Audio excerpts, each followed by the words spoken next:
Hello friends, हमारे YouTube channel student motivation में आप सबका स्वागत है। साथियों, आप सब देख सकते हैं एजुकेशन पोर्टल 3.0 को जब हम लॉगिन करते हैं साथियों, तो उसमें ऊपर ही ऊपर इंटरफेस दिखाई देता है कि शासन के निर्देशानुसार स्वैच्छिक स्थानांतरण प्रक्रिया दिनांक 6 मई 2025 से प्रारंभ की गई। यानी साथियों, जो शिक्षक साथी ट्रांसफ़र का इंतजार कर रहे थे तो स्वैच्छिक स्थानांतरण का जो आवेदन का ऑप्शन है, यानी एप्लीकेशन फॉर्म का जो ऑप्शन है, वो एजुकेशन पोर्टल पर ऐड हो गया है। तो साथियों, हम देखने वाले हैं कि किस प्रकार से कौन कौन सी जानकारी फिल करके हम स्वैच्छिक स्थानांतरण के लिए आवेदन कर सकते हैं। तो साथियों, यहाँ पे लिखा हुआ नहीं दिखाई दे रहा, तो ऊपर वाले तीर के आइकन पे हम क्लिक करेंगे तो जो लिखी हुई जानकारी यहाँ पे ऑप्शन दिखाई देंगे। तो साथियों, जो ट्रांसफ़र मैनेजमेंट का तीसरे नंबर का ऑप्शन है, इसको हम क्लिक करते हैं। जैसे ही साथियों हम इसको क्लिक करेंगे तो नया पेज खुल जाएगा, जहाँ पे स्वैच्छिक स्थानांतरण से संबंधित दिशा निर्देश है। हम इसी के नीचे पारस्परिक स्थानांतरण से संबंधित दिशा निर्देश दिखाई देते हैं। साथियों, हमको स्वैच्छिक स्थानांतरण के लिए भी ऑप्शन मिल रहा है पोर्टल पे। आने वाले समय में पारस्परिक का भी यानी म्यूचुअल का भी मिलेगा। अभी वर्तमान में स्वैच्छिक स्थानांतरण के लिए जो शिक्षक साथी आवेदन करना चाहते हैं वो इन दिशा निर्देशों को ध्यान से पढ़ लें, समझ लें, ताकि आपका आवेदन किसी प्रकार से निरस्त ना हो पाए और व्यवस्थित रूप से आपका आवेदन सक्सेसफुली रूप से सेव हो जाए और आपका स्थानांतरण व्यवस्थित हो सके। तो इसके लिए इन निर्देशों को ध्यान से पढ़ लें साथियों। तो ऊपर वाले ऑप्शन को हम क्लिक करते हैं ताकि ये सभी ऑप्शन हमको लिखे हुए दिखाई दे। तो साथियों, अब आप यहाँ पे देख सकते हो, पहले दो ऑप्शन दिखाई देते थे, अब एक तीसरा नया ऑप्शन ऐड हो गया ट्रांसफ़र मैनेजमेंट संबंध में। तो साथियों, आप देख सकते हो ट्रांसफ़र मैनेजमेंट पे हम क्लिक करते हैं। जैसे ही साथियों हम इस पर क्लिक करेंगे तो जो नया ऑप्शन ऐड हुए वो यहाँ पे दिखाई देंगे। पहले नंबर पे आप देखेंगे तो यहाँ पे लिखा हुआ वॉलंटरी ट्रांसफ़र एप्लीकेशन, यानी स्वैच्छिक स्थानांतरण के लिए जो आवेदन है वो किस प्रकार से करना वो हम यहाँ पे देखने वाले हैं। फिर अगले में देखेंगे तो view draft and lock application, यानी जो हम ड्राफ्ट तैयार करेंगे, यानी स्वैच्छिक ट्रांसफ़र के लिए जो आवेदन करेंगे वो ड्राफ्ट और लॉक्ड एप्लीकेशन यहाँ पे दिखाई देगी। और लास्ट में आप देख सकते हो कि जो लॉक्ड एप्लीकेशन है उसका व्यू देख सकेंगे, उसका स्टेटस यहाँ से देख सकते हैं साथियों। तो साथियों, हम पहले नंबर पे जो दिया गया वॉलंटरी ट्रांसफ़र एप्लीकेशन, इस पर क्लिक करते हैं ताकि हमें पता चले कि ट्रांसफ़र के संबंध में कौन कौन सी जानकारी फिल करना होती है। तो साथियों, हम इस ऑप्शन पर जैसे क्लिक करेंगे तो इस प्रकार से नया इंटरफेस दिखाई देगा, जहाँ पे लिखा रहेगा स्वैच्छिक स्थानांतरण आवेदन वॉलंटरी ट्रांसफ़र एप्लीकेशन। साथियों, आप देख सकते हो ये लिखा हुआ है। यहाँ पे इस पेज पे आप देखेंगे तो जो एम्प्लॉय है, लोक सेवक है, जिनके यूनिक आईडी से हमने ये पोर्टल लॉगिन किया, उनकी पर्सनल जानकारी, व्यक्तिगत जानकारी दिखाई देगी। यहाँ पे आप देख सकते हो शाला से संबंधित, विद्यालय से संबंधित यूनिक आईडी, इस प्रकार समस्त जानकारी दिखाई देगी। साथियों, इसको थोड़ा हम ऊपर कर लेते हैं तो इन समस्त जानकारियों के बाद में आप देखेंगे तो नीचे लिखा हुआ है कि इज़ क्वालिफाइड एमएड। यदि क्वालिफाइड है एमएड, यानी एमएड है तो यस पे क्लिक करें। इस प्रकार साथियों आप इस पर क्लिक करके यदि है तो यस को क्लिक कर दें, अन्यथा नो ही रहने दें। उसी के नीचे साथियों आप देखेंगे तो यहाँ लिखा हुआ है कि जो बीमारी से संबंधित यहाँ पे जानकारी दी गई, यदि गंभीर बीमारी है तो यस पे क्लिक करना है, अन्यथा नो रहने दें। इसी क्रम में साथियों यहाँ पे दिव्यांगता से संबंधित दिया गया है, यदि दिव्यांगता है तो यस पे क्लिक करें, अन्यथा नो रहने दें। तो साथियों, हम यस करके भी देख लेते हैं ताकि समझ में आ जाए कि जिन साथियों को यस कर रहे हैं उनको कौन कौन सी जानकारी फिल करना होती है। तो साथियों, पहले ऊपर वाले पे यस कर लेते हैं। तो आप देख सकते हो साथियों, गंभीर बीमारी के संबंध में आप यहाँ पे देखेंगे तो इस प्रकार से ऑप्शन खुल जाएंगे।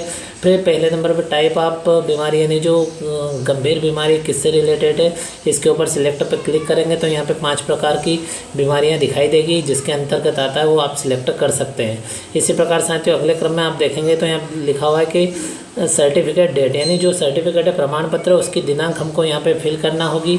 आप देख सकते हो उसके बाद में यहाँ पे दिया गया है कि uploaded certificate of medical board, यानी मेडिकल बोर्ड का जो रहता है सर्टिफिकेट वो यहाँ पे अपलोड करना होगा।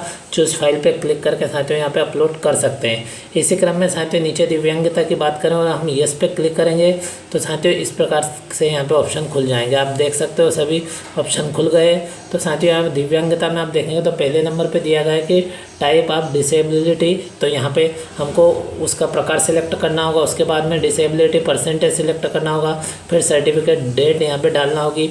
उसके बाद में अपलोड सर्टिफिकेट करना होगा और इस प्रकार से साथियों ये जानकारी हमें यहाँ पे फिल करना होगी। इसी क्रम में साथियों आप यहाँ पे देखेंगे तो इसी के क्रम में दिया गया है तो मैरिटल स्टेटस। तो साथियों इस पर आप क्लिक करेंगे तो साथियों आपको यहाँ पे समस्त जानकारी दिखाई देगी, यानी मेरिट के संबंध में, अनमेरिट के संबंध में यहाँ पे जानकारी देना है। तो इनमें से किसी एक ऑप्शन को सिलेक्ट कर ले जो आपके लिए उपयुक्त हो। इस प्रकार साथियों ऊपर की जानकारी कंप्लीट होने के बाद में अब यहाँ पे देखेंगे तो यहाँ पे हमको चॉइस फिलिंग करना है। तो साथियों इसके लिए क्या करें, तो इसके साथियों किस प्रकार से सिलेक्ट करना है। तो पहले नंबर पे आप देख सकते हो यहाँ पे डिस्ट्रिक्ट दिया हुआ है, तो इसको हम क्लिक करेंगे तो जिस ज़िले में हम ट्रांसफ़र करवाना चाहते हैं उस ज़िले को सिलेक्ट कर लें। तो साथियों यहाँ पे अपना जो ज़िला है वो सिलेक्ट आप यहाँ पे कर सकते हो। इसके बाद में ज़िला सिलेक्ट होने के बाद में साथियों उस ज़िले के अंतर्गत कौन से ब्लॉक में आप ट्रांसफ़र करवाना चाहते हो उस ब्लॉक का सिलेक्शन कर ले, यानी उसको सिलेक्ट कर ले। तो साथियों इस प्रकार से उस ब्लॉक को सिलेक्ट कर लेते हैं। फिर अब पैनल की बात करें तो जिस शिक्षक साथी के आईडी से हम इसे लॉगिन करेंगे साथियों, वो जिस वर्ग के अंतर्गत कार्यरत है, वर्ग 1, 2 या 3 के अंतर्गत, वो यहाँ पे लिखा हुआ ऑलरेडी दिखाई देगा। फिर साथियों हम इस पर क्लिक करेंगे तो इस प्रकार से यहाँ पे ऑप्शन खुलेगा जहाँ पे हम टाइप कुछ नहीं कर सकते। लेकिन देखो वर्ग 3 वाले वर्ग 3 लैब, यानी हाई स्कूल या हाई सेकेंडरी में लैब की जगह है तो लैब के लिए भी आवेदन कर सकते हैं, यानी ये वर्ग 3 लैब भी सिलेक्ट कर सकते हैं यदि लैब में ट्रांसफ़र करवाना चाहते हैं। और यदि केवल वर्ग 3 में जनरल में रहना चाहते हैं तो इसी में रहकर आवेदन कर सकते हैं। तो ये साथियों इस प्रकार से सिलेक्ट हो गया। और यदि माध्यमिक शिक्षा रहेंगे तो उनका यहाँ पे विषय वाइज दिखाई देगा, वर्ग 2 मैथ्स साइंस है, इस प्रकार से दिखाई देगा। इसी प्रकार से वर्ग 1 में भी दिखाई देगा, वर्ग 1 मैथ्स बायो केमिस्ट्री जो भी है साथियों दिखाई देगा यहाँ पे। इस प्रकार साथियों अब देख लेते हैं कि यहाँ पे जहाँ पे हमें ट्रांसफ़र करवाना है यदि उसका हमें डाइस कोड याद रहेगा तो बहुत ही अच्छा रहेगा। और साथियों सबसे महत्वपूर्ण बात यह है कि पहले आप जिस शालाओं में स्थानांतरण करवाना चाहते हो उनके रिक्त पद देख ले और उन शालाओं के डाइस कोड तथा जो पोस्ट कोड होता है वो लिख ले, ताकि साथियों आपको किसी प्रकार से समस्या ना होगी। ये सावधानी रखना अत्यंत आवश्यक है। तो साथियों जिस साल में ट्रांसफ़र करवाना चाहते हैं उसका यहाँ पे डाइस कोड फिल कर देंगे और यहाँ पे उसका जो पोस्ट कोड है वो भी वहाँ पे देखने को मिल जाएगा। तो साथियों ये पोस्ट कोड किस प्रकार से देखना, पोस्ट किस प्रकार से देखना है, इससे रिलेटेड वीडियो हमारे यूट्यूब चैनल पर अपलोड है। तो साथियों हम पहले यहाँ पे टाइप कर लेते हैं दोनों चीज़। इस प्रकार साथियों आप देख सकते हो जो विद्यालय का डाइस कोड है 11 अंकों का वो टाइप कर दिया और पोस्ट कोड टाइप कर दिया। अब नीचे जो सर्च का बटन दिया है इस पर हम क्लिक करते हैं। साथियों जैसे हम सर्च के बटन पर क्लिक करेंगे तो जिस साला के लिए आपने साथियों यह पोस्ट कोड डाला है, जिस साला का डाइस कोड डाला है उसकी जानकारी यहाँ पे आपको देखने को मिल जाएगी और यहाँ पे स्पष्ट भी हो जाएगा कि उसमें वीकेंड पोस्ट है कि नहीं। तो इसलिए साथियों पहले ही जहाँ पे वीकेंड पोस्ट है, रिक्त पद है, उन्हीं के डाइस कोड लिख ले और साथियों उसका पोस्ट कोड लिख ले ताकि आपको कोई दिक्कत ना हो। तो साथियों आप देख सकते हो जो पोस्ट कोड डाला हो यहाँ पे दिखाई दे रहा है और यहाँ पे वीकेंड पोस्ट है एक, और इस प्रकार से आप देख सकते हो यहाँ पे संपूर्ण जानकारी दी गई है। अब साथियों बात करें तो ये हमने पहला चुन लिया। इस प्रकार साथियों हम यहाँ पे अधिकतम यहाँ पे 50 तक की संख्या दी गई है, अधिकतम हम 50 चुन सकते हैं और कम से कम एक साला का चयन करना अनिवार्य होता है। साथियों आप दूसरे नंबर पे यहाँ पे देखेंगे जो सिलेक्ट का लिखा हुआ है साथियों, इसके ऊपर हम क्लिक करके देखते हैं। तो साथियों इस पर जैसे आप क्लिक करेंगे तो ये साथियों सिलेक्ट हो गए। अब अगले ऑप्शन पे यहाँ पे लिखा हुआ है कि चॉइस प्रियोरिटी, यानी आपको प्राथमिकता के क्रम में कहाँ पे रखना है। तो साथियों ये अगला ही ऑप्शन जो डिब्बे जैसा बना हुआ है इस पर हम क्लिक करेंगे। तो यहाँ पे क्लिक करेंगे तो साथियों आप पहले नंबर पे इसको चुनना चाहते हैं, दूसरे नंबर, तीसरे नंबर, आपके प्राथमिकता के क्रम को देख ले। इस प्रकार से इसको ऊपर करें तो साथियों आप यहाँ पे देखें तो 50 दिए गए, यानी प्राथमिकता के क्रम में 50 स्कूल तक आप चॉइस कर सकते हैं, यहाँ से स्पष्ट होता है। तो साथियों यहाँ पे प्राथमिकता का क्रम चुन सकते हैं कि पहले नंबर पे लेना है कि दूसरे नंबर पे लेना, कहाँ पे लेना। इस प्रकार से साथियों ये आपका प्राथमिकता का क्रम यहाँ से हो जाएगा जहाँ पे रखना चाहते हो। इस प्रकार साथियों सिलेक्ट हो जाएगा और जो नीचे ऐड दिया गया है साथियों इस पर हम क्लिक करेंगे तो हमारे आवेदन में जितने नंबर पर यह वाला जो स्कूल है ये सूची में ऐड करना चाहते हैं उतने स्थान पर ऐड हो जाएगा। फिर इसी प्रकार से साथियों इस स्क्रीन को नीचे कर लेंगे हम और यहाँ पर फिर से देखेंगे तो फिर से जो नए विद्यालय का डाइस कोड यहाँ पे डालना है, फिर जो उस विद्यालय की जो पोस्ट है, रिक्त पोस्ट है, उसका पोस्ट कोड यहाँ पे डालना है, फिर सर्च पे क्लिक करना है। फिर इस प्रकार से साथियों दूसरे नंबर पे फिर से जो नया विद्यालय है जैसा अभी ऐड हुआ इस प्रकार नया विद्यालय आएगा। इस प्रकार सभी को चुनने के बाद में जो नीचे दिया गया ऐड है इस पर क्लिक कर देना है। तो साथियों इस प्रकार से ये जो हमारा स्वैच्छिक स्थानांतरण के संबंध में जो शालाओं का चयन करना है ये चयन प्रक्रिया कंप्लीट हो जाएगी। इस प्रकार साथियों हम समस्त शालाओं का जितने शालाओं का चयन करना चाहते हैं उनका चयन कर सकते हैं। इस प्रकार साथियों जो वॉलंटरी ट्रांसफ़र एप्लीकेशन कंप्लीट होने के बाद में ऐड होने के बाद में साथियों दूसरे नंबर पे जो दिएगा view draft and locked application, यहाँ जाके हम देख सकते हैं जानकारी। तो साथियों इस पर क्लिक करके हम देख लेते हैं।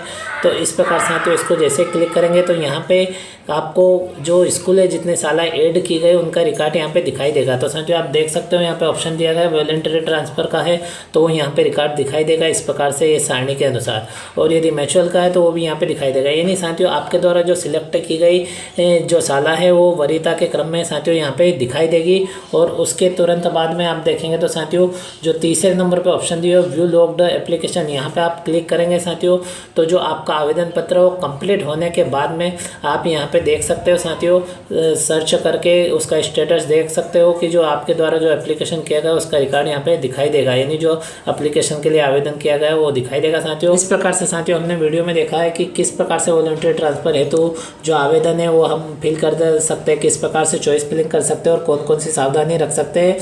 आशा है फ्रेंड्स आपको वीडियो एवं जानकारी अच्छी लगी होगी साथियों।